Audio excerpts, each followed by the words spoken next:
Graça e paz, povo de Deus. Mais um domingo, uma oportunidade de poder testificar das Sagradas Escrituras.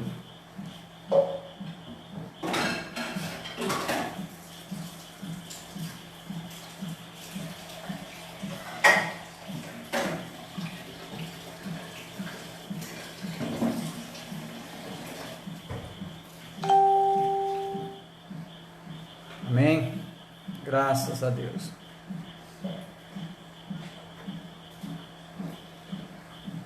Bem, estou só vendo aqui, Mardônia, Pai do Senhor, meu irmão, graça e paz.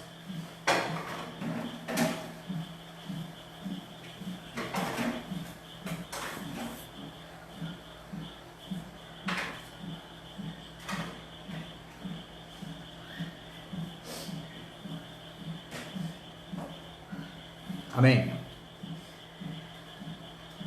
Emílio, Diogo, Sara, paz do Senhor Jesus Cristo, Mardônio.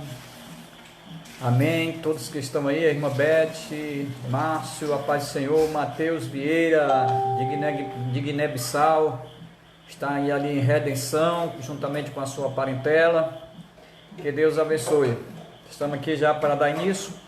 Vocês só mais um minuto, tá certo? Um minuto. Hoje a nossa meditação vai ficar crescer, é um imperativo de Deus, onde se está lá em 2 Pedro capítulo 3, 18, tá certo? Onde crescer na graça e no conhecimento do nosso Senhor Jesus Cristo. Amém? Mateus, o Betel, lá, Betel Siqueira, agora onde tem o administrador é o Paulo, da nossa página do Betel Siqueira. Amém? Que Deus abençoe, irmão Paulo, sua esposa, a irmã Vanessa, que está ali em Paracuru, na casa do pastor Josafá, irmã Rosa, toda essa família, que Deus abençoe. A irmã Lívia, aqui, irmã Lívia, que Deus te abençoe, minha irmã. Irmã Raquel, Valcresso, que Deus abençoe. Carmesita Martins, que Deus abençoe. Roger Cá, nosso mestre, que Deus te abençoe, varão. Você e a sua esposa Vitória, ali de João Pessoa, na Paraíba, também está conectado conosco. Amém. Um abraço aí para todos os irmãos. Mardônio está mandando um abraço. Que Deus abençoe. Amém. A paz do Senhor. A irmã Carmesita Martins. Deus abençoe. A irmã Gabriela. Oi, irmã Gabriela Lucas. Que Deus te abençoe, irmã Gabriela. Ali é filha do nosso irmão Ednardo, ali de Mulugu. Que Deus te abençoe, meu irmão. Prazer tê-lo aqui conosco para ouvir essa palavra e cultuar Deus junto. Que Deus abençoe você, seu esposo, toda a sua família, com a bênção de Deus. Amém. Graças a Deus. A irmã Graça, com o irmão Damião e toda a sua família. Que Deus te abençoe. Amém. Irmão Antônio, nosso atleta aí. Que Deus te abençoe, irmão Antônio. Juntamente com a sua esposa, seus filhos, com a graça de Deus. Estamos juntos, meu irmão. Irmão Mardônia, Deus te abençoe. A irmão Thierry, amém. Deus te abençoe. Respondendo a irmã Carmesita Martins, que é a esposa do irmão Thierry. Esposa do irmão Thierry, que Deus abençoe toda essa família. Amém. O Thierry é músico da igreja. Graça Alves está assistindo, amém. Um minuto, tá certo? Vou aqui, 2 minutos, 18h35 nós vamos começar. Amém, Roger? Força ao bispo, Deus abençoe. Amém, Roger. Deus te abençoe, você, sua esposa, a irmã Vitória. Que Deus abençoe. Tivemos um prazer de ministrar a bênção no casamento do irmão Roger. Foi muito bom estar ali em João Pessoa, um momento muito gostoso, e ter a honra de estar ali compartilhando juntamente com o pastor Edmundo Jordão o casamento do nosso irmão Roger. Irmão Delano, a paz, meu irmão, que Deus te abençoe, irmão Delano, juntamente com a sua esposa, todos os seus filhos, toda a sua casa, que Deus te abençoe. Amém? Vamos já começar, nós iremos hoje, primeiro, crescer, ele é um imperativo de Deus. E daqui a pouco nós estaremos compartilhando. Falta só mais um minutozinho. Irmão Damião, a paz, que é a esposa da irmã Graça. Amém. irmã Renê, a Isabel, todos os seus filhos, a paz, que Deus abençoe. Irmão Renê, a irmã Rebeca, irmão Renato, que Deus abençoe toda essa família, com a graça de Deus. Irmão Delano, mais uma vez, um abraço. Vamos daqui a pouco ver a questão, que essa palavra gere edificação sobre nossas vidas, que traga-nos crescimento, isso que nós desejamos, e é isso que Deus deseja. É um desejo de Deus que todos possam crescer na graça e no conhecimento do nosso Senhor Jesus Cristo. Por isso ele é um imperativo, é uma ordem de Deus. Deus nos criou, nos gerou, nos fez nascer de novo, e Ele não quer que possamos viver uma vida inteira dentro da sua igreja, vivendo uma vida improdutiva ou sendo meninos, mas inconstante, mas crescendo. Crescer é frutificar, é ter maturidade, amém, na caminhada cristã. Irmã Isabel, irmão Renê, irmão Sérgio Luiz, que Deus te abençoe, irmão Sérgio, nosso irmão aqui da Assembleia de Deus, nosso amigo, nosso vizinho aqui na Lagoa Redonda, que Deus abençoe, irmão Mardônio, amém? Então, cresceu o imperativo de Deus. Vamos começar? Um abraço aí a todos, a paz. Vamos orar, iniciando nosso culto. Com a graça de Deus, Pai, nós nos rendemos diante da Tua presença, pedimos, meu Pai, a sabedoria, entendimento, a graça e a unção do Teu Espírito, que repouse sobre nossas vidas. A Tua palavra será ministrada, Deus, e esta palavra, como ela própria testifica, ela não voltará vazia. Ela vai surtir efeito, vai te visitar, vai te restituir, vai te sarar, vai te levantar, vai te curar, vai renovar o vosso ânimo e dar graça para que cada dia possamos estar de pé, perseverando, caminhando na presença de Deus, rendendo graça e sendo grato por todos os benefícios que Deus tem causado em nossas vidas. Benefício esses, Pai, que tem nos dado o privilégio, Deus, de uma liberdade. Queremos usufruir desta liberdade em Cristo, e essa liberdade possa nos gerar temor e tremor para continuar, Pai, crescendo na graça e no conhecimento, testificando, meu Pai, desta palavra, das boas notícias do Evangelho, que são vidas em nome do Senhor Jesus Cristo. Amém. Glória a Deus. Perdoe aí, porque hoje aqui na sala tem uma abençoada aqui tá certo? Nós estamos aqui. Que Deus abençoe. Desculpa aí. Então, Pedro, 2 Pedro, capítulo 3, verso 18. Deixa eu ver só um pouquinho esses cachorros aqui para. Uma Marliette. Dalila, para, já vai. Dalila, vem. Vem. Tá bom. Anda, Dalila. Amém? Vamos começar. Amém? Desculpa aí. É ao vivo. Amém? Lá em 2 Pedro, capítulo 3, verso 18, Pedro escrevendo a segunda carta de Pedro, ele vai testificar no final da sua carta, declarando para esta igreja que está situada na Ásia Menor, ele diz: antes crescei na graça e no conhecimento do nosso Senhor e Salvador Jesus Cristo. A Ele seja a glória, tanto agora como no dia eterno. Amém? Que Deus continue nos abençoando. Pedro, ele está escrevendo essa carta aos cristãos da Ásia Menor. Aos cristãos da Ásia Menor, para que eles ficassem cientes de que uma vida voltada para Deus quase sempre é o mesmo que ter uma vida cheia de dificuldade, de lutas, de problemas. Olha aí, a razão para nós chegarmos até a questão do crescer sendo um imperativo de Deus, onde Pedro está nos aconselhando que devemos crescer na graça e do conhecimento do Senhor Jesus Cristo. Ele está dando um ânimo, renovando o ânimo, a fé, a esperança, a convicção dessa igreja que está situada na Ásia Menor, ele está dizendo que ficasse ciente, consciente de que a vida voltada para Deus,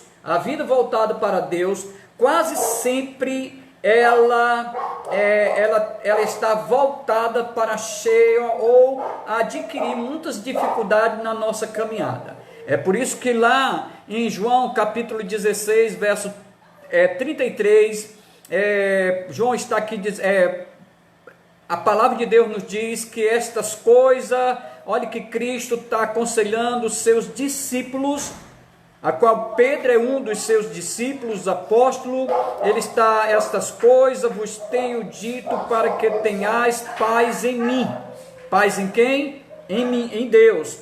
Então, essas dificuldades, a luta na caminhada, o que vai nos consolar é que nós temos uma paz. Esta paz é uma certeza, é uma convicção de que o Senhor está no controle de todas as coisas. Amém? Então, ele continua: no mundo passais por aflições, mas tenha bom ânimo, eu venci o mundo, e vós, a igreja do Senhor, também será vencedora. O apóstolo Paulo, ele continua explicando para esta igreja, ou explicando dentro da introdução da sua epístola, que ser cristão é ter coragem de enfrentar qualquer obstáculo que vão surgindo. Espero que isso também tenha sido, ou seja, verdade em nossas vidas. Ele continua explicando para essa igreja, e hoje nós estamos explicando para todo o povo de Deus. Amém? Todo o povo de Deus que tenha coragem de enfrentar qualquer obstáculo que se venha a surgir. Hoje o obstáculo que tem surgido em nossos dias, qual é o obstáculo? É esse coronavírus. Então esse é um obstáculo. A igreja ela precisa ter ânimo. A igreja precisa, diante desse obstáculo, a igreja precisa ter paz. Por quê? Porque Jesus Cristo está dizendo que tenha paz nele, não no mundo, mas a paz em Cristo, que Deus está no controle. Ele diz: tenha bom ânimo. É como diz, meu amado, um ditado, eu li alguma coisa do um pastor, Max Lucado. Ele diz que o maior coronavírus é o da alma. O maior coronavírus, ele está instalado na alma do homem, que se chama pecado. Nós hoje podemos ver alguma medicina descobrindo algum antídoto que possa combater, mas Jesus Cristo, diante desse coronavírus que afeta a alma, ele já vem anunciando desde a fundação do mundo. Ele já vem anunciando qual é a receita, qual é o remédio que cura pecado, que é a confissão, o arrependimento, que leva o homem a ser justificado por Deus. Então isso, meu amado, quando eu tomo essa decisão de ser um seguidor da igreja de Cristo, ou seguidor de Cristo como igreja do Senhor, nós estamos prontos para suportar obstáculos. Esses obstáculos, problemas que vão surgindo, as dificuldades, isso não pode desanimar a igreja do Senhor Jesus Cristo. Então, Pedro está encorajando esta igreja, ele está explicando a razão do sofrimento que essa igreja está sofrendo, e começa a lembrar da eterna recompensa, que é a recompensa que o espera ao termo desta caminhada, dessa vida. Então, meu amado, vai ter essas dificuldades, vai ter esses obstáculos. Nós temos que ter ânimo, diante dessas aflições, porque Jesus Cristo venceu. Ele venceu a morte, ele foi pregado na cruz, ele venceu a morte, ele ressuscitou, está sentado à direita do Pai. Então, na sua crucificação, naquele ato tão assim de pura dor, ele suportou, mas ele venceu. Hoje a minha existência como igreja do Senhor Jesus Cristo, a minha justificação, a sua justificação, ela deve a tudo isso, a esse sacrifício de Cristo. Então Pedro está explicando para essa igreja qual era a perseguição. A maior perseguição dessa igreja era a questão do paganismo. Então, é tanto que essa epístola está dizendo que nós deveríamos ter conhecimento, ter paz, ter conhecimento, que se volta a ter uma vida santa, e não é fácil, meu amado, ter uma vida santa. Então ele começa a encorajar, ele começa a explicar que diante de tudo isso, no final, é vida eterna. Agora, essa vida eterna para quem suporta, é para quem persevera, é para quem acredita que Deus está no controle de todas as coisas. Então Pedro ele começa também a enfatizar que os cristãos podiam ter por certo que o sofrimento era algo natural em uma vida dedicada a Cristo. Olhe para a vida dos discípulos, olha a vida dos apóstolos, olha a vida dos pais da igreja, olha a vida desses homens de Deus. Quantos sofrimentos nós podemos narrar hoje a vida de Paulo, desde ali quando você pega o final ali da igreja, dos últimos capítulos de Atos dos Apóstolos, que ele está seguindo para Roma, os naufrágios, tanta coisa aconteceu, mas era um desejo desse homem ir até ali Roma para testificar da alegria da igreja ali em Roma, mesmo sendo perseguida,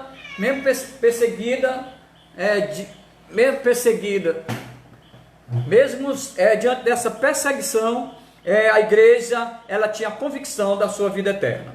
Então, o sofrimento, é algo natural. Então, ele continua a exortar os cristãos a continuarem tendo uma vida de retidão, uma vida santa. Meu irmão, há uma promessa no final da caminhada de vida eterna. Mas como eu estou me comportando nessa caminhada? Como eu estou me comportando nessa caminhada? Aí, meu amado, é o que diz se eu vou ser aprovado ou reprovado nessa caminhada. Amém? Por isso, quando eu digo reprovado, porque um cristão nascido de novo,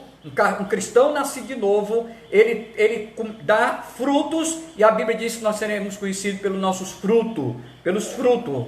Então, não é uma pessoa que se diz ou se denomina cristão, mas a sua vida, ela não condiz com essa caminhada. Amém? Com essa caminhada. Então, vamos lá. O Pedro deixa claro que esse sofrimento que esse sofrimento era castigo de Deus. Me perdoe, meu amor. Deixa eu só ir aqui, porque aqui é gato, né?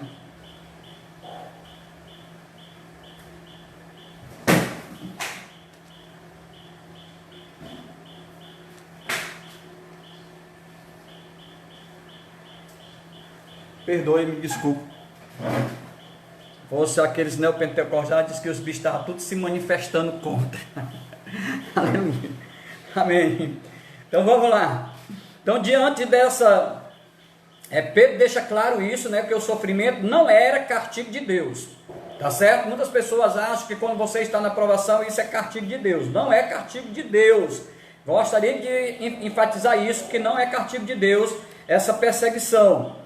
Isso Pedro exorta a levar uma vida santa diante dessa terrível perseguição, que essa perseguição não é uma perseguição, não é um sofrimento, não é o castigo de Deus, mas é uma consequência da obra que eles estavam fazendo para Deus. Peraí, então as consequências da luta, das adversidades, das dificuldades, das afrontas, isso é algo que vai surgir para quem estava fazendo a obra de Deus. Você olhar a vida de Paulo, a vida de Pedro, a vida do apóstolo João, de todos os apóstolos, era a consequência que via ser colocado na prisão, tudo isso seria algo que era razão, era porque ele estava anunciando o evangelho de Cristo. Então vence essa perseguição, esta é a razão. E aqui em 1 Pedro capítulo 2, vamos aqui um pouquinho, 1 Pedro capítulo 2, só para a gente ver essa questão, capítulo 2, o verso 20 a 25, capítulo 2, 1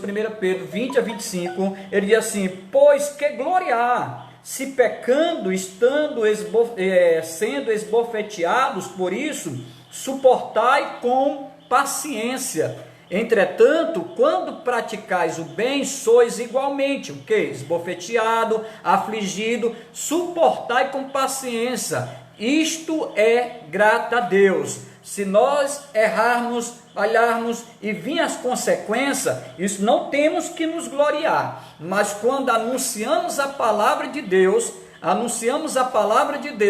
isso mesmo que vocês anunciando a palavra, testificando, vem as aflições, isso glorifica o Senhor pelas suas aflições, e nisso tenha paciência. Versículo 21, ele diz: porquanto para isso mesmo forte o que é chamado, pois que também Cristo sofreu em vosso lugar. Aí Pedro está dizendo, dando ânimo à igreja, que Cristo sofreu também. O justo sofrendo pela injustiça do homem, pelo pecado do homem, e o sofrimento de Cristo não chegará a ser comparado o que a igreja hoje do Senhor, o que eu estou passando, o que você está passando, possa sofrer. Então nós estamos, esse sofrimento é passageiro. Se for pela causa do evangelho, glorifica o nome do Senhor, e ele vai começar a explicar dentro desse contexto que Jesus Cristo, ele também sofreu por nossa causa, o qual não cometeu pecado. Ele vai dizer isso, nem dolo, nem engano. Isso ele está falando de Jesus Cristo. Quando chega no versículo 24, carregando ele mesmo em seu corpo, ele está falando novamente do sacrifício de Cristo, sobre o madeiro, a crucificação dos nossos pecados, para que nós, mortos para o pecado, vivamos para a justiça. Então, viver para a justiça é viver uma vida justa, de pessoas justificadas. E ele vai dizer no versículo 25, porque estáis desgarrado como ovelha, agora porém vos converteste ao pastor e bispo da vossa alma. Antigamente vivíamos sem ovelha, como sendo sem pastor, mas agora nós temos um pastor que deu a sua própria vida pelas suas ovelhas, e hoje nós estamos aqui. Glorificado seja o nome do Senhor. Amém? Diante dessa terrível perseguição de cultura pagã, Pedro exorta a levar uma vida santa. É difícil? É. Meu amado, diante de tudo que eu estou falando de perseguição, mas eu estou falando de tentações que o mundo cada dia nos oferece, e fugir dessas tentações não é fácil, ou ela se torna fácil porque nós temos Cristo, e isso se torna porque nós temos temor, então nós deveremos nos afastar. Então não é nada fácil nessa questão, porque cada dia vai surgindo um obstáculo, e não é nada fácil ser hoje, procurar uma vida santa, uma vida irrepreensível, diante de Deus, para que possa agradar o Senhor. A nossa vida, ela não precisa, as nossas atitudes, ela não venha agradar homens, nem tampouco a sua religião, mas agradar a Deus, que conhece o nosso íntimo. Uma vida santa deve ser nosso objetivo.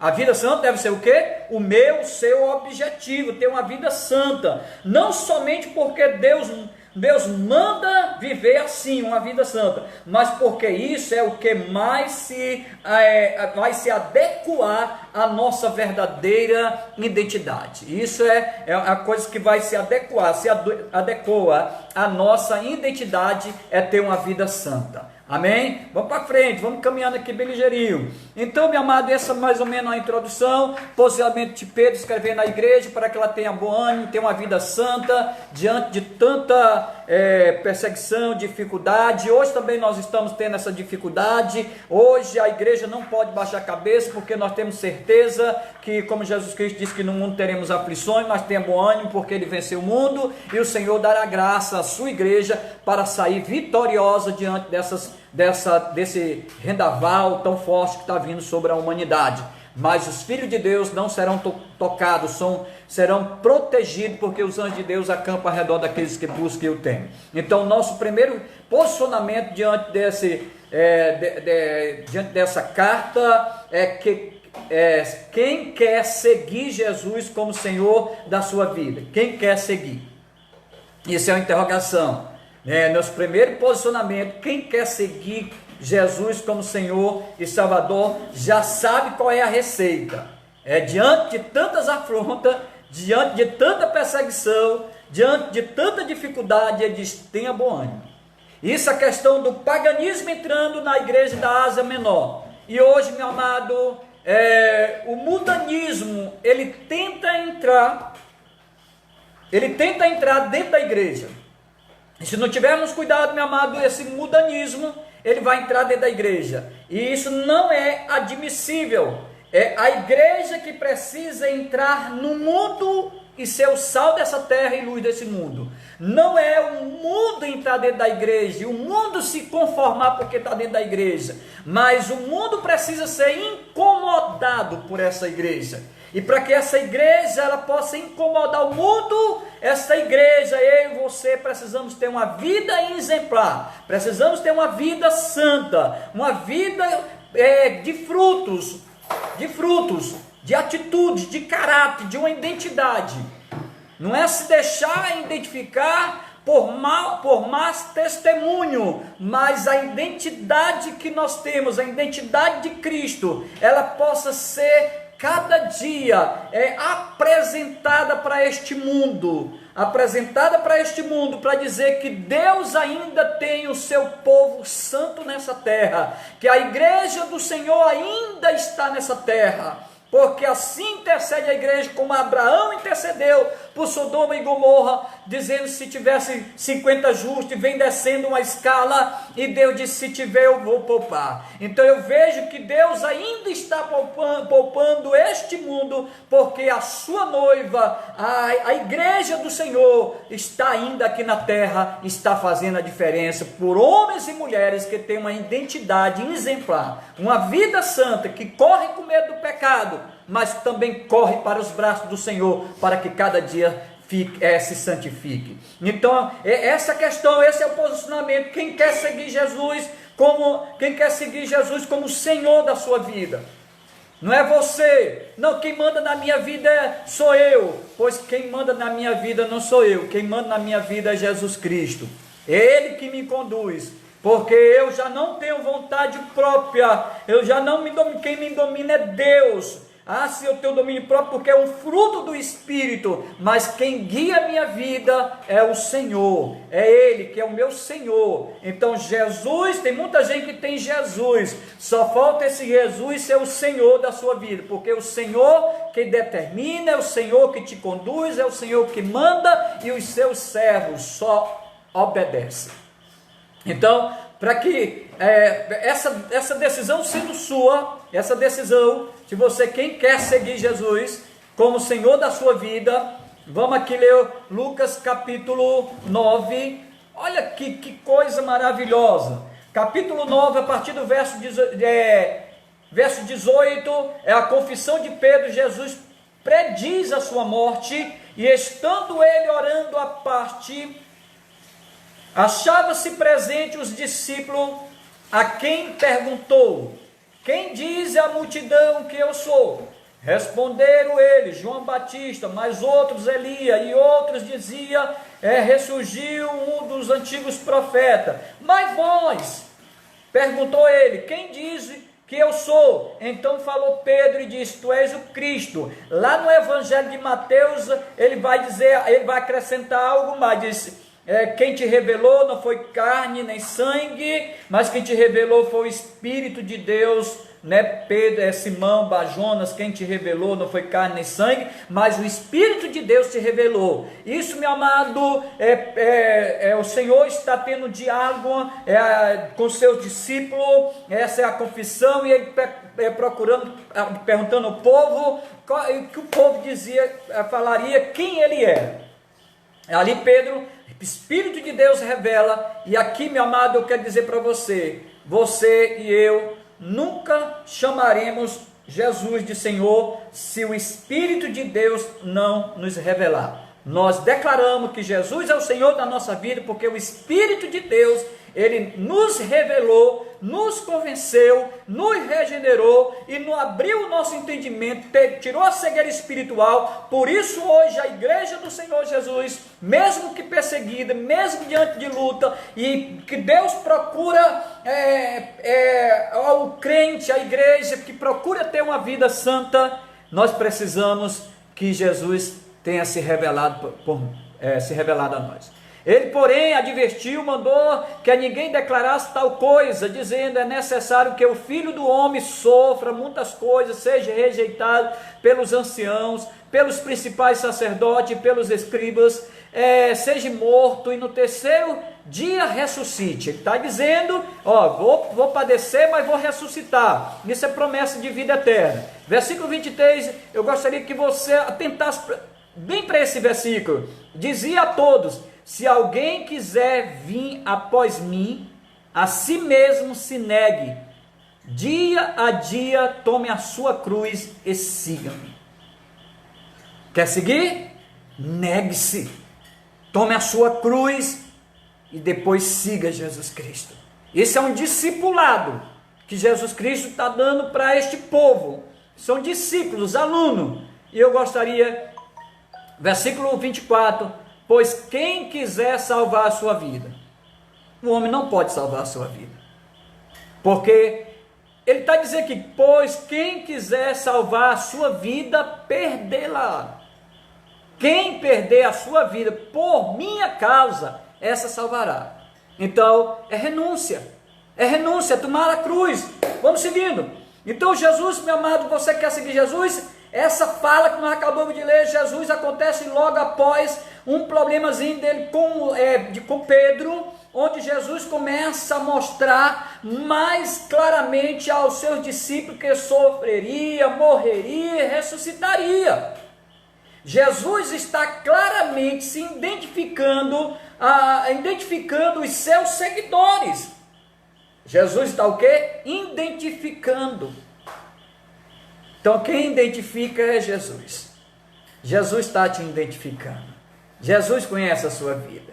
Então ele deixa claro que essa decisão não é simples, sem consequência. É uma decisão que precisa ser tomada de forma racional e com fé. Racional e com fé. Essa questão é racional, porque eu tenho não tomar essa decisão por emoção. Eu não preciso tomar essa decisão motivado nos benefícios aqui da terra, mas essa decisão é algo que está dizendo que eu preciso negar-me a mim mesmo, tomar a cruz e seguir Cristo. Eu preciso morrer para este mundo e nascer para Cristo. Então eu preciso que essa aqui seja de forma racional, não ter outra motivação, mas a motivação é o que? Vida eterna, é a cruz. Aleluia, é a cruz. Aí ele vai dizer, em forma de fé, siga-me. Ele está dizendo, siga-me. Toda essa abnegação trazia em si uma grandiosa bênção. Toda esta abnegação trazia uma grandiosa bênção de Deus. Estar na presença de Jesus. Olha o que ela vai gerar. Gera o quê? Uma bênção de estar na presença de Jesus. Existe uma coisa melhor do que estar na presença de Jesus? Existe? Não existe, irmão. Não existe algo melhor do que estar na presença de Jesus. Você já imaginou isso? Estar na presença de Deus. Hoje, diante de toda circunstância, você está na presença de Deus. Olhe como era a sua vida. Olhe agora. Então estar na presença de Deus é um privilégio que poucos têm. Ou se tiveram, perderam a oportunidade, mas hoje é dia de voltar para a presença de Deus. Siga-me. Toda essa abnegação de negar-se, ela traz uma grandiosa bênção, que é estar na presença de Jesus. Foi exatamente isso que Pedro disse a Jesus certo momento. Jesus está sendo muito duro no seu sermão. Então perguntou Jesus aos seus 12, aos seus apóstolos, aos seus discípulos: porventura quereis também vós outros retirai-vos? Porque quando Jesus está anunciando que precisa negar-se a si mesmo, tomar a sua cruz, negar-se, ter essa abnegação.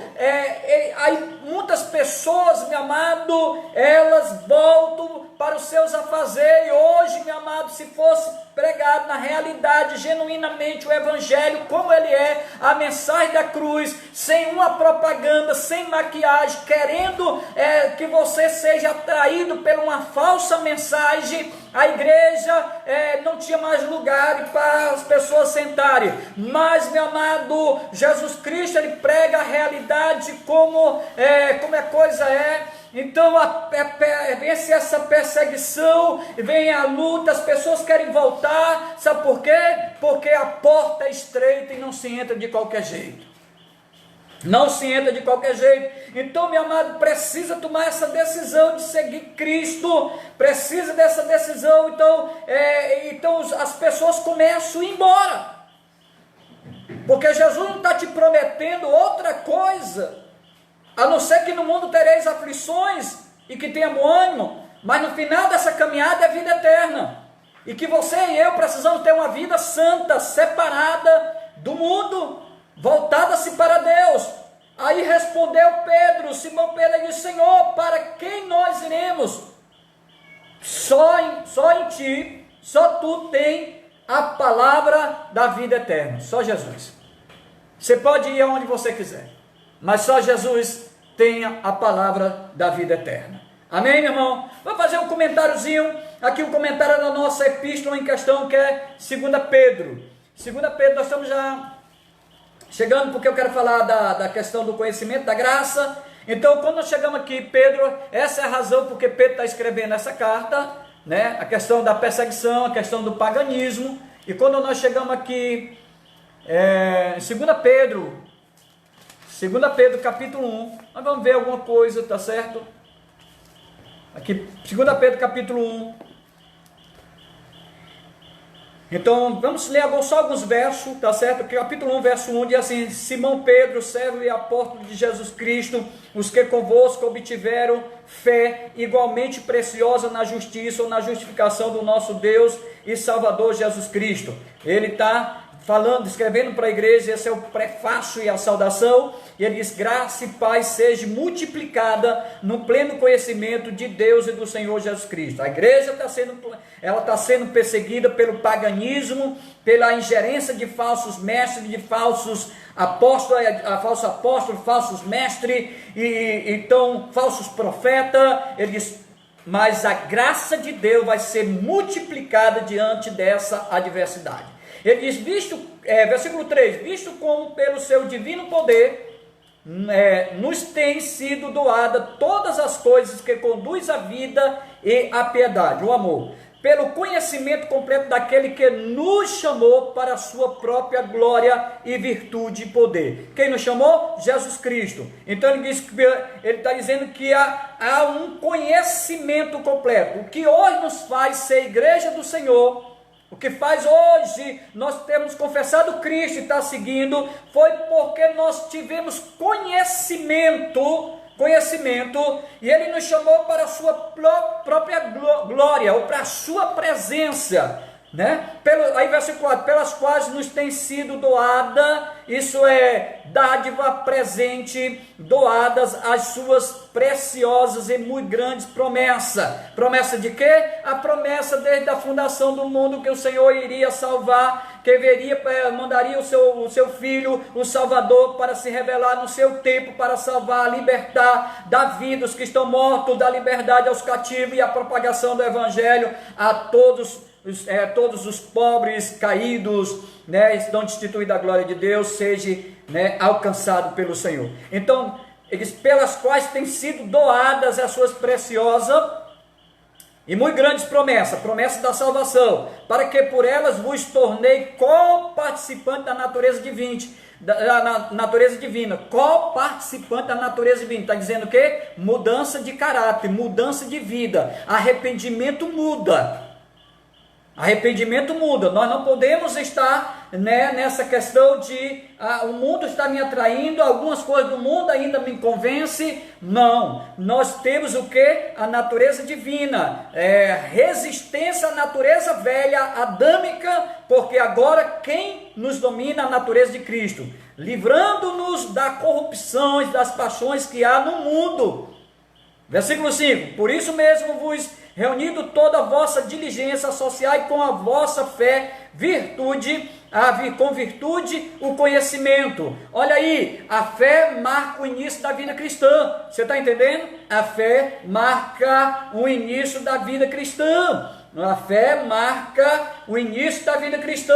Se nós ler Atos dos Apóstolos capítulo 3, verso 16, ou capítulo 3, nós vamos ver que tinha um coxo, que na porta de um templo, está lá vai Pedro, né? Pedro e João estão indo, e o discurso de Pedro, aí depois tem o discurso de Pedro. Se você vê a cura do coxo, é que leva os discípulos do Senhor a ser interrogados pelo sinédrio, né, lá no templo. Então, olha que a cura, né, eu não tenho nem ouro nem prata, mas o que eu tenho levanta e anda, né? Então, o milagre é visível, não tem como negar. Então, meu amado, aí eu olho para esse contexto, e aqui no versículo 16, eu vejo que a marca do início da vida cristã é a fé. Aquele paralítico teve fé. Então, ele diz, olha o que é que diz, versículo 16, de Atos, capítulo 3, pela fé em o nome de Jesus, é que esse mesmo nome fortaleceu a este homem, que agora vede e reconheceis. Não tinha como esconder o milagre de Deus. Não é isso? Então, pela fé, este homem paralítico, ele foi curado, esse coxo foi curado. Então, a fé em nome de Jesus, a quem esse mesmo nome fortaleceu a este homem, que agora vede e reconheceis. Sim, a fé que vem por meio de quem? De Jesus Cristo, deu a este saúde perfeita na presença de todos vós. A saúde que Deus nos deu. Hoje andamos no meio do convívio, onde antes éramos participantes. Quando as pessoas olham para você, olham para mim, elas precisam testemunhar que o Jesus Cristo nos encontrou e mudou a nossa vida. Por meio dessa fé genuína, Deus concede a vida eterna. Não é só a questão de levantar o coxo, andar, curar, mas a tua fé te salvou. Aqueles que estão mortos espiritualmente, lá em Efésios capítulo 2, verso 1, ele vos deu vida, estando vós mortos nos vossos delitos e pecado. Quem nos deu vida? Jesus Cristo. Quando? Quando nós estávamos mortos nos nossos delitos e pecado. Então, meu amado, aqui no versículo 6 do nosso texto, da nossa epístola, ele vai dizer, com o conhecimento, domínio próprio, com o domínio próprio, perseverança, com a perseverança, a piedade. O que é que ele está dizendo? Essa temperança implica dominar suas próprias emoções, em vez de ser dominado por elas. O crente nasceu de novo, tu está seguindo Cristo, tu tem uma nova identidade. Então a temperança que ele está falando aqui implica em domínio nas suas próprias emoções, em vez de ser dominado por elas. Sou cristão, mas que de vez em quando as minhas emoções que me dominam. Não pode, você nasceu de novo, então domine as suas próprias emoções. Isso é temperança. O segredo da paciência, meu amado, é compreender que tudo o que acontece está no controle de um Deus amoroso, que tem tudo em suas mãos, está no controle. Tenha temperança, tenha paciência, no tempo certo, no tempo de Deus, no Kairos do Senhor, Deus vai revelar. Então o segredo dessa paciência é compreender que Deus tem o controle de todas as coisas. No versículo 7, meu amado, vai falar da impiedade.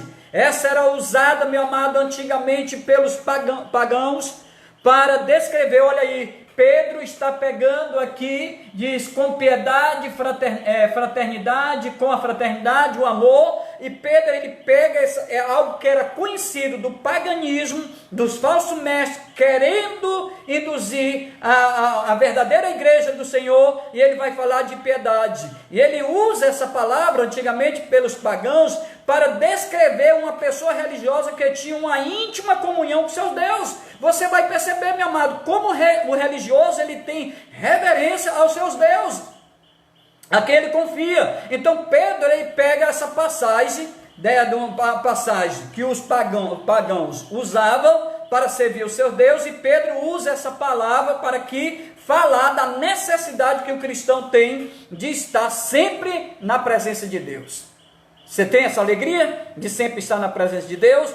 O amor fraternal, meu amado, vai dando sequência. Eu estou puxando um pouco mais rápido, mas eu espero que você esteja compreendendo. O amor fraternal está intrinsecamente ligado ao amor descrito lá em 1 João, capítulo 4, verso 20. Meu amado, a piedade, essa piedade, ela é uma necessidade, né, de sempre a igreja procurar estar na presença de Deus. O homem de Deus, a mulher de Deus, ela não pode se contentar em passar dias e dias distante da presença de Deus. Ou quando vai buscar, é porque surgiu alguma dificuldade por conveniência, mas não por conveniência, mas por muito temor e a necessidade de estar sempre na presença de Deus. O amor fraternal, aí ele vai falar do amor fraternal para essa igreja, é algo intrinsecamente ligado ao amor descrito lá em João, capítulo 1 João 4,20, diz: se alguém diz, eu amo a Deus e aborrece o seu irmão, ele é mentiroso. Jesus ensinou, olha o que foi que Jesus ensinou lá em João, capítulo, tem mais tempo, né? Aqui em João capítulo 15, verso 12 a 17. João 15, versículo 12 a 17. Meu amado, 15, 12 a 17. Versículo 12. Meu mandamento é este, que vos amei uns aos outros, assim como eu vos amei. Ninguém tem maior amor do que este, a dar alguém a própria vida em favor dos seus amigos. Vós sois meus amigos, se fazeis o que eu vos mando. Já não vos chamo servos, porque o servo não sabe o que faz o seu senhor, mas tenho-vos chamado amigo, porque tudo quanto ouvi do meu Pai vos tenho dado a conhecer. Não foste vós que me escolheste a mim. Não foi eu não, foi Deus que te escolheu. Então, não foste vós que escolheste a Deus, mas foi Deus que te escolheu. Pelo contrário, eu vos escolhi a vós outros e vos designei para que vardes e desfruto, e o vosso fruto permaneça, a fim de que tudo quanto pedirdes a meu Pai, em meu nome, Ele vos conceda. Não é só pedir, você está me entendendo? Não é só pedir, mas é pessoas que estão na presença de Deus, com vida santa, com vida no altar. Assim eu tenho a permissão de pedir, não direito de mandar ou determinar. Quem é o pecador para determinar Deus? Mas de pedir, e pela sua bendita misericórdia, Deus possa nos conceder e possa conceder o desejo que você está pedindo, suprir as vossas necessidades, e tudo seja para a glória do nome do Senhor. Isso vos mando, que vos amei uns aos outros. Porque eu digo que amo a Deus, a qual não vejo, e digo que não amo o meu irmão, você é mentiroso. Então precisamos amar Deus quando nós amamos, né? Amar a Deus sobre todas as coisas, mas amar o próximo como a ti mesmo. Então vamos seguindo, amém? Vamos seguindo. Não dê frutos na vida cristã pode resultar, não dar fruto na vida cristã pode resultar em duas coisas: cegueira e esquecimento. Cegueira e esquecimento. Não dá fruto. Quanto tempo Deus te chamou? Ou quanto tempo nós nos encontramos na igreja, mas não temos alegria, não temos disposição, cai no esquecimento. Quando fala desse esquecimento, é esquecer dos benefícios que a cruz de Cristo te causou. Ou cegueira. Cegueira aqui, ele está no sentido da pessoa acreditar só naquilo que ele pega, só naquilo que ele vê. Isso não é fé, isso é cegueira. Pedro aqui faz distinção entre, e nesse questionamento, meu amado, aqui é do versículo 9, versículo 9 da nossa epístola, que nós estamos relatando de Pedro, versículo 9, não dar fruto na vida cristã pode resultar em duas coisas: cegueira e esquecimento. Esquecimento quando eu esqueço dos benefícios que a cruz de Cristo me causou. E a outra é cegueira, acreditar tudo naquilo que eu vejo, que eu pego. Mas, meu amado, eu estava, conversei um pouco com um irmão da igreja, irmão Mardônio, e fizemos algum plano, e eu estava dizendo para ele: meu amado, os sonhos precisam surgir no meio do deserto. Os sonhos precisam surgir no meio do deserto. Eu preciso sonhar, porque isso é um sinal de fé. Porque hoje, se nós tivéssemos tudo com um caixa hoje bastante satisfatório, todos tivessem hoje os seus empregos satisfatórios, o seu salário bem, eu não precisaria ter fé para realizar um sonho. Eu precisaria de atitude, porque eu tinha condição. A condição me levaria a tomar uma decisão de construir algo. Mas é diante dessa circunstância que eu preciso ter fé e não deixar de sonhar. Porque aí é fé. É quando você olha para um lado e para outro e não vê recurso nenhum. É você acreditar que o Deus é o provedor. E Deus é o provedor. Então, no versículo 11, Pedro, 1 Pedro ainda, capítulo 1, verso 11, ele vai dizer o seguinte: investigando atentamente qual... Opa, aqui é primeiro. Segundo, perdoe. Pois desta maneira que vos será amplamente suprida a entrada no reino eterno do vosso Senhor Jesus Cristo. Eu gostaria que você estivesse me entendendo todo esse conceito que eu estou relatando. E diante desse conceito, Pedro ele está dizendo aqui, no capítulo 1, verso 1, diz: pois desta maneira, não existe outra, meu amado. O caminho que leva o homem para Deus, para a vida eterna é Cristo, pelo seu sacrifício. Tem que ter vida santa, tem que ter um caráter, tem que ter renúncia, é seguir Cristo, é frutificar, é tudo isso, meu amado. Então, quando ele chega diante desse aconselhamento, e olha que essa igreja ela está passando por perseguição, ataques dos falsos mestres, falsos profetas, e o paganismo tentando infiltrar-se no meio da igreja. Mas, quando eu olho para essas qualificações, Pedro está dizendo: pois desta maneira é que vos será amplamente suprida a entrada no reino eterno do nosso Senhor Jesus Cristo.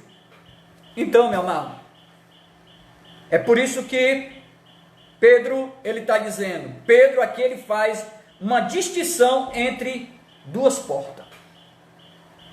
Preste atenção, uma porta estreita que conduz ao reino eterno, e outra bem larga, que conduz à perdição. A Bíblia nos diz que aquele que for fiel a Deus e dê muitos frutos enquanto viver aqui, será recompensado com grandes privilégios ou galardões na glória.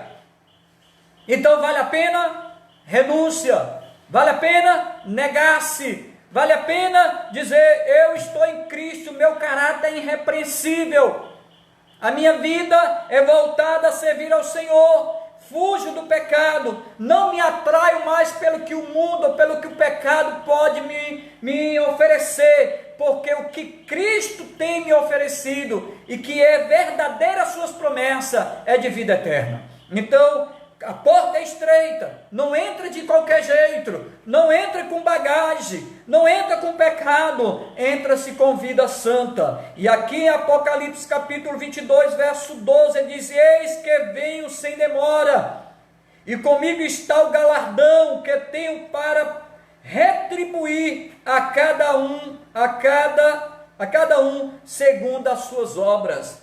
A obra salva? Não, mas a obra gera galardões, recompensa, né, que Deus vai te propor, porque o que salva na realidade é a graça mediante a fé em Cristo Jesus. Ele é o caminho, a verdade e a vida. Então, versículo 2, assim como os falsos profetas, assim como no meio do povo, capítulo 2 da segunda epístola de Pedro, assim como no meio do povo surgiram falsos profetas, assim também haverá em vós falsos mestres, o qual induzirão dissimuladamente heresia destruidoras, até o ponto de renegarem o soberano Senhor que os resgatou, trazendo sobre si mesmo repentina destruição.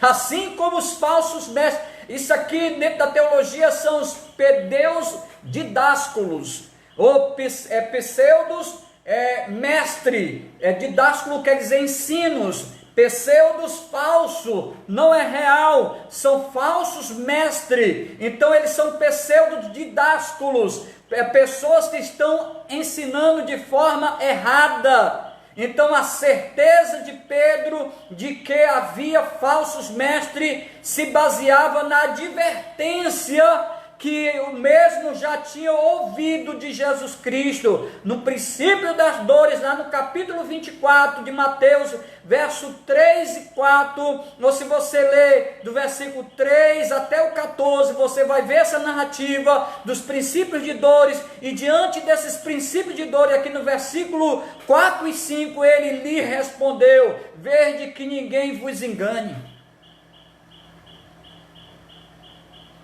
Verde que ele respondeu: verde que ninguém vos engane, porque virão muitos em meu nome, dizendo eu sou Cristo, enganarão a muitos, e se possível até os escolhidos de Deus. Cuidado, irmãos, pessoas estão dizendo: Deus está ali, Deus está lá, venha para cá que Deus está aqui. Não, na volta do Senhor Jesus Cristo terás o sinal que verão do nascente ao poente, verão que a glória de Deus se manifestará, ou não a sua igreja será arrebatada com muita força do piscar de olhos, mas aí há uma manifestação. Hoje, meu amado, cuidado nas propagandas enganosas. Hoje o que nós anunciamos, meu amado, diante do evangelho puro e genuíno, se chama salvação, é vida eterna.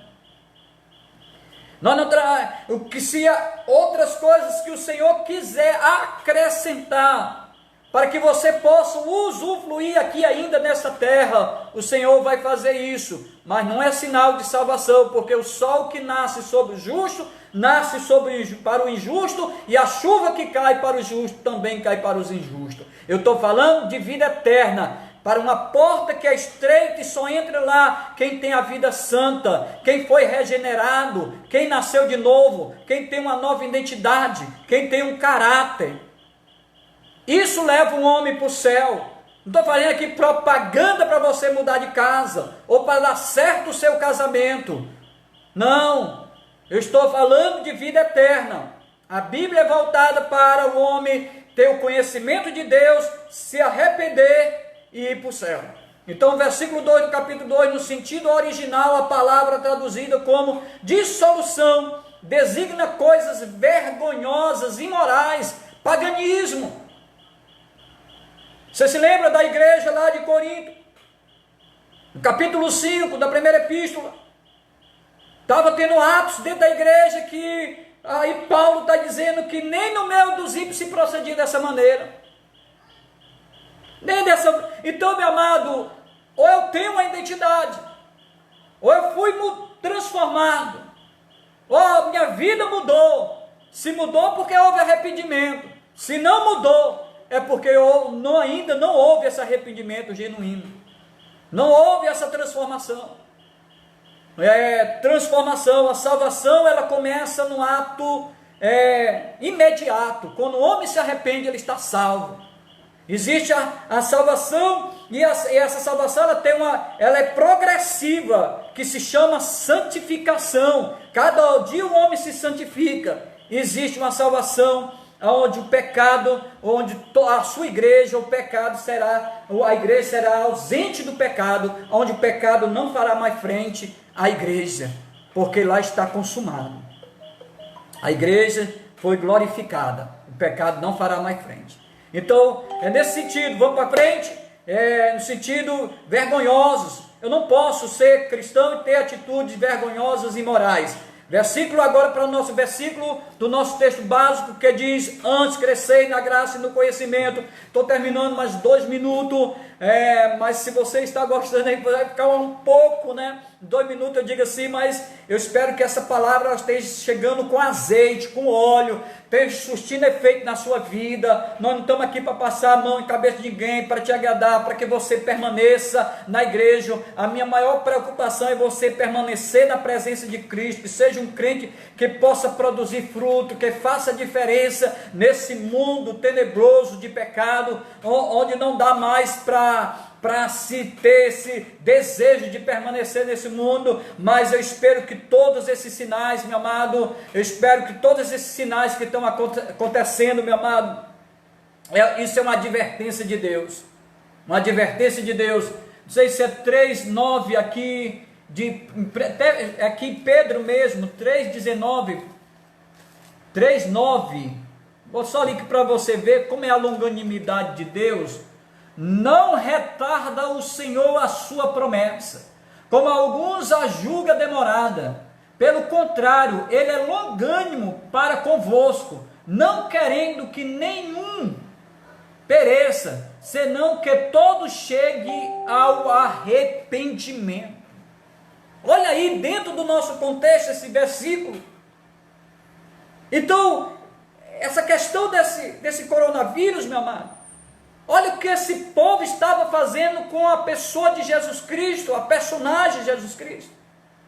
Personagem de Jesus Cristo, nesses carnavais, nessas avenidas, e outros mais, meu amado, nessas peças de teatros, difamando. E com Deus ninguém se brinca. Vê-se um vírus que ninguém consegue ver, mas que todos estão se curvando. Ainda bem que a igreja não se curva diante desse vírus, porque nós nos curvamos diante de Jesus de Nazaré, do Senhor Jeová, o Deus Todo-Poderoso. Mas esse vírus deixou o mundo agachado, de joelho. Quantos não valorizavam mais as famílias, a casa? Então, meus amados, se você perceber a consequência, isso aí é um sinal. Se você ler o capítulo 24 de Mateus, você vai perceber que ainda não é o fim. Ele vai comparar como uma mulher que está esperando ter um filho. Isso é o princípio que as mulheres sabem muito bem, que já teve filho, parto normal, que é o princípio da dor, é só aquela pontadazinha, mas vai piorar a dor.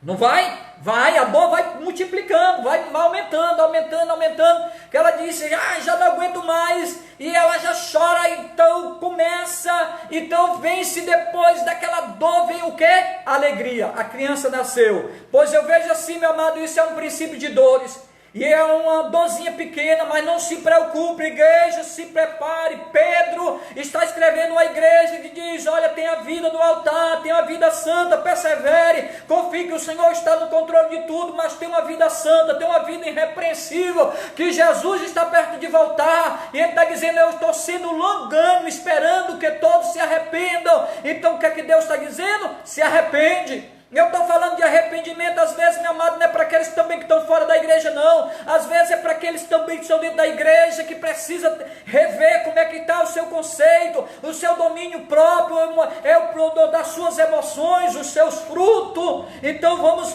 ver tudo isso, meu amado, porque a porta é estreita e não dá se passar de qualquer jeito. Então, chega nesse momento que precisamos crescer, ter maturidade. O que nos faz crescer, ter maturidade é graça, é o conhecimento de Deus, meu amado, que nos levou ao teu arrependimento. Mas esse crescimento, meu amado, é como eu estou dizendo, ele precisa ser imperativo. Eu preciso crescer na graça e no conhecimento. Ele seja a glória, a honra e o louvor eterno. Então, conhecimento aqui, meu amado, deixa eu dizer aqui, definir essa questão de conhecimento é gnose no grego.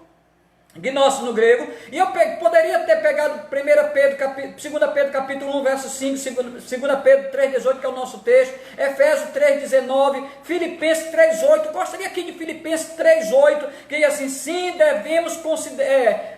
deveras considero tudo como perda. Paulo escrevendo à igreja de Filipos, aos Filipenses, ele está dizendo: por causa da sublimidade do conhecimento de quem? De Cristo. Paulo devera considera tudo como perda, por causa de quem? Da sublimidade, algo sublime do conhecimento de Cristo Jesus, meu Senhor. Ele diz: meu Senhor, por amor do qual perdi todas as coisas e a considero como refúgio para ganhar a Cristo.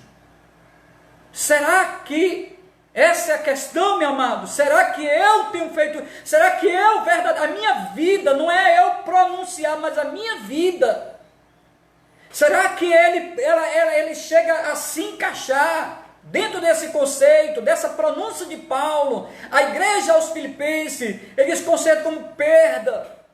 Hoje quer vir para a igreja ou quer vir para Cristo para ganhar.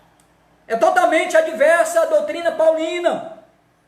Ele disse: eu perdi tudo por causa da sensibilidade do conhecimento de Cristo Jesus, meu Senhor, por amor do qual perdi todas as coisas e a considero isso como refúgio, como esterco, para ganhar o quê? Cristo. A palavra grega traduzida como conhecimento geralmente tem uma conotação progressiva, meu irmão, experimental. Ela é o quê? Progressiva. Então procura conhecer mais, procura ler mais, procura orar mais, procura estar na presença de Deus mais, de uma forma experimental. Ei, meu amado, nós já experimentamos, meu amado, como é gostoso tomar desta água, que nós não voltamos a ter mais sede, comer deste pão que saciou nossa fome, ter o prazer, a comunhão de ter Cristo se revelado para nós. Então experimenteis, não fique só na experiência, mas prossiga de um conhecimento pessoal, íntimo com o Senhor, e o conhecimento que pode desenvolver a sua vida, o seu ministério, o seu andar, o teu comportamento, as promessas de Deus. Portanto, o nosso conhecimento verdadeiro e pessoal de Jesus Cristo deve crescer cada vez mais. Chegou dentro da igreja, e da mesma forma que você chegou até hoje, você se encontra porque não procurou conhecimento, não procurou crescer, não procurou ser útil. Eu estava ouvindo um testemunho de uma juíza, não sei se também vocês ouviram, que é uma juíza, e dentro dessa igreja, o pastor manda chamá-la, e quando chega, e ela pensa que o pastor vai tirar ela do seu ofício. E você sabe qual é o ofício dessa juíza? É lavar os banheiros da igreja. Ela diz: pastor, me tire qualquer coisa, mas não me tire isso. Gerava alegria para uma juíza estar cuidando dos banheiros, lavando os banheiros da igreja. Pois esse conhecimento é a maior proteção que temos contra os falsos ensinamentos. Você crê nisso? Isso é uma maior proteção. Reconhecendo Jesus, erreis por não conhecendo as Escrituras, nem o poder de Deus. Mateus 22, 29. Jesus se distinguiu por seu conhecimento. Você lembra quando ele é interrogado lá no templo?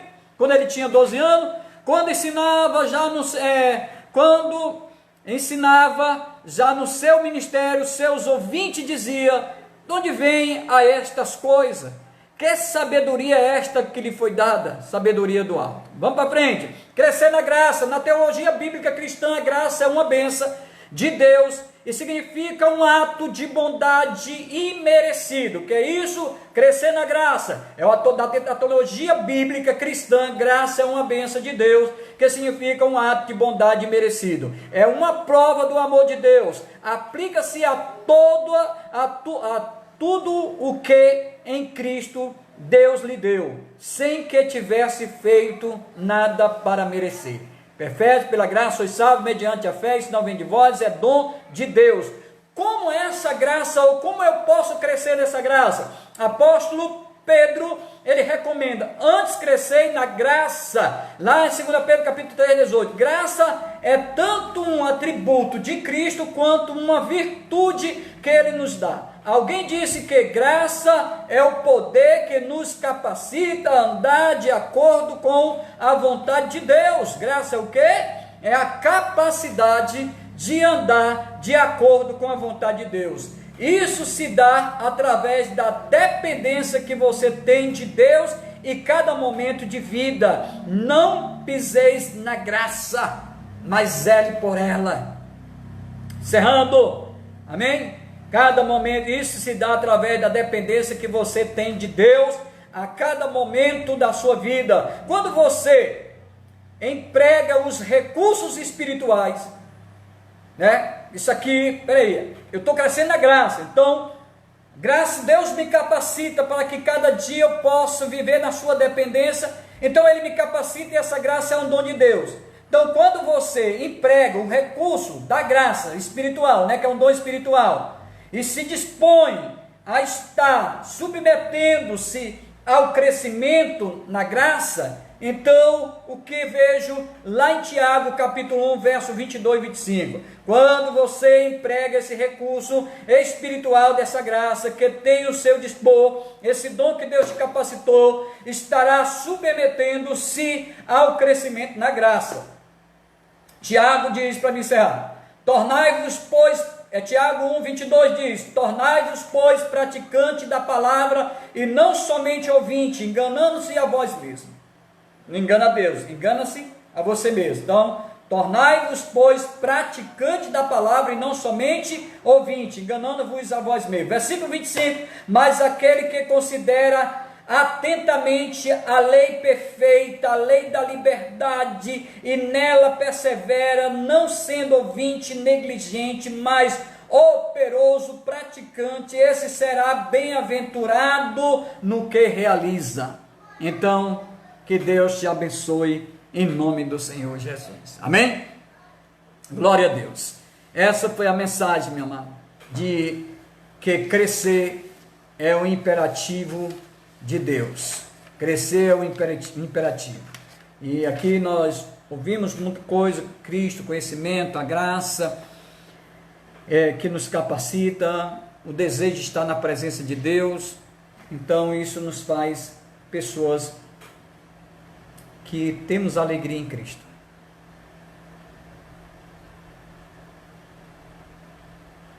Amém? Simone, um abraço, Simone, paz. Irmão, antes da gente comentar alguma coisa, vamos orar? Gostaria de orar. Eu e a minha casa precisamos de oração. Deus, nós ouvimos uma palavra, e uma palavra de exortação, que assim como nós não queremos, meu Deus, ser apenas ouvinte, também não queremos ser, meu Pai, apenas um pregador da palavra, mas queremos vivenciar esta palavra. Que Deus gere em mim, gere na vida dos teus filhos, nos ouvintes, naqueles que participaram conosco, Deus, que o Senhor gere esse temor, gere uma nova vida, gera, meu Pai, em nós um caráter, uma nova identidade. Nos ajuda, meu Pai, a cada dia resistir o diabo e ele fugirá de vós. Nos ensina, Papai do céu, a cada dia estar na Tua presença, e estar na Tua presença gere alegria em nossas vidas, Pai. Nós queremos frutificar no Teu reino, porque a semente que o Senhor plantou é uma semente boa, e que o nosso coração seja uma terra fértil para essa semente, e que essa semente brote a 30, 60, 100 por um, Deus. Assim seja em nossa vida. E assim, Deus, também nos deixe, meu Pai, porque os sinais são notórios. Nós sabemos que ainda não é o fim, mas isso traz ou serve de alerta para a igreja, para o homem, para todos aqueles que ainda se encontram nessa terra. Essa terra tem um dono, tem um Criador, é Deus. Então com Ele não se brinca, Ele é justo, Ele é fiel, Ele é verdadeiro. Pois ajuda-nos, meu Pai, pelo privilégio de ser igreja, de cada dia estar abastecidos com óleo, o azeite, com bálsamo do Senhor. Desperta tu que dorme, levanta dentre os mortos, Cristo resplandecerá sobre a vossa vida. Que Deus nos abençoe. Amém. Amém. Um abraço, Roger. Amém. O Roger está mandando um abraço para todo mundo aí. Meu irmão, desculpa, porque no começo houve aqui umas tribulações. Parece que o inimigo estava querendo se manifestar. Foi gato, cachorro, latino. Mas é assim, né? Nós não temos condições de ir à igreja pela distância. Mas aqui eu moro no sítio. Mas estamos aqui. Houve essas no começo. É só desculpa. Mas dizer que espero num todo que esta palavra possa surtir um efeito em nossas vidas. Amo vocês em Cristo Jesus. Sinto muito esse momento que a gente passa aqui na live. É um momento gostoso. Além da mensagem, esse momento que a gente está interagindo. É muito bom. Eu sinto o aconchego da igreja. Tá certo? Eu me sinto bem. Então, louvado seja o nome do Senhor. Quando a gente começa aqui, o irmão Roger,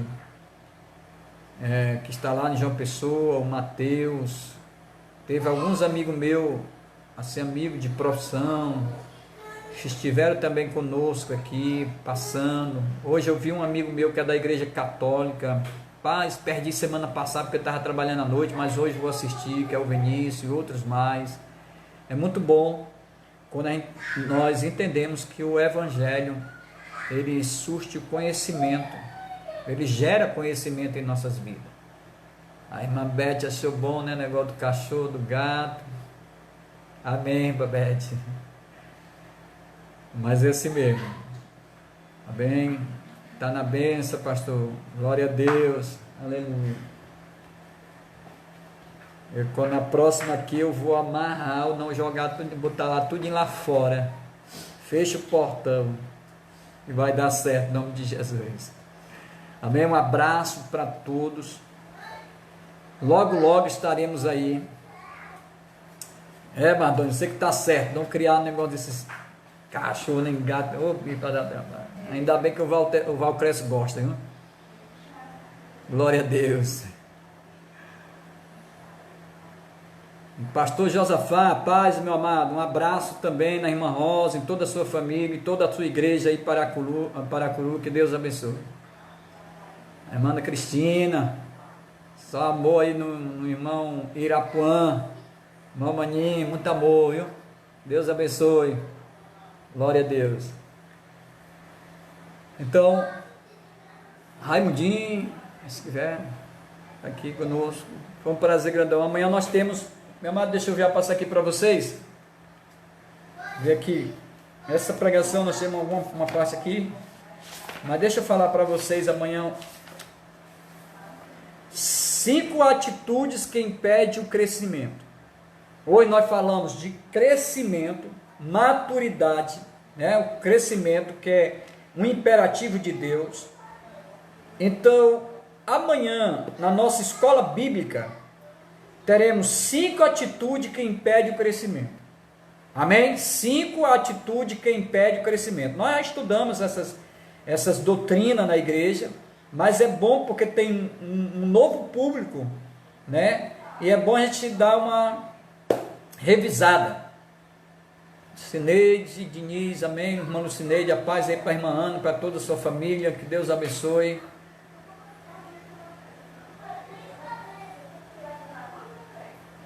Então amanhã, entenderam? Gostaria que vocês pudessem ter entendido aí o nosso tema de amanhã: 5 atitudes que impedem o crescimento. 5 atitudes que impedem o crescimento. Então nós vamos ver essas 5 atitudes. Amém? Até amanhã, Irapuã, José Irapuã, irmão Maninho. Rapaz, gostamos muito de você. Amém, meu amado. Também, abraço, coração. Irmã Lucineide, glória a Deus. Amém. Um abraço grandão em toda a igreja. Tem muitas pessoas ainda sintonizadas aí, irmã Graça. Olha aí. Coração do irmão Damião, jogando para cima aí, segurando. Não solta o coração do homem não, irmão Graça. Segura. Glória a Deus. Sim. Paulinho, crescendo na vida cristã. É outra revista. Deus te abençoe, pastor, sua família, todos os meus irmãos, amém, abraço, glória a Deus, a irmã Marliette, que Deus abençoe você, o seu filho e toda a sua família, que Deus abençoe meus irmãos em Cristo Jesus, irmão Maninho, todos aqueles que estão ligados conosco, até amanhã, que Deus abençoe às 7 horas, irmã Elânia Lessa, que Deus abençoe você, o seu esposo, toda a sua família. Esse é um momento de riqueza. O irmão Val Rodrigues, esposo da irmã Ana Paula, que Deus te abençoe, toda essa família. Estamos juntos, pastor, amém. Irmão Val, que Deus abençoe. Daqui a pouco nós estamos voltando a se congregar, meu irmão. Dá um abraço em cada um. O ósculo santo não é comigo não, isso é com Mardônio, Paulo, Eliton. Eu não pratico muito essas coisas da lei. Pela graça. Amém. Que Deus abençoe. Até amanhã. Paz. Até a próxima. Estamos juntos. Brasil. Glória a Deus.